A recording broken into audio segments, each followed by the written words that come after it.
আপনারা খবর শুনছেন?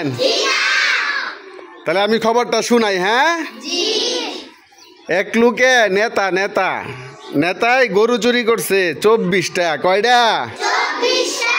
24টা গরু চুরি করছে। গরুর মালিকরা বাই দেয়া, তারপরে গরুগুলা টাকা কইরা নিয়ে গেছে।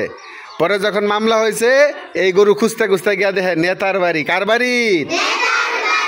আপনারা এরকম চুর নেতা চান?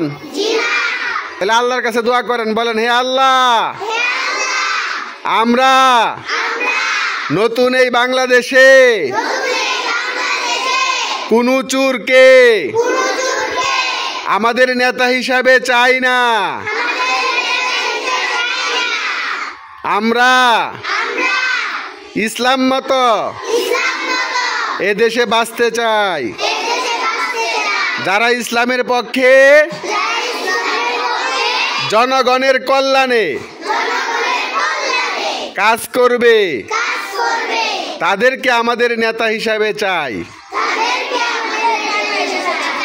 আমাদের দোয়া কবুল করেন, আমিন।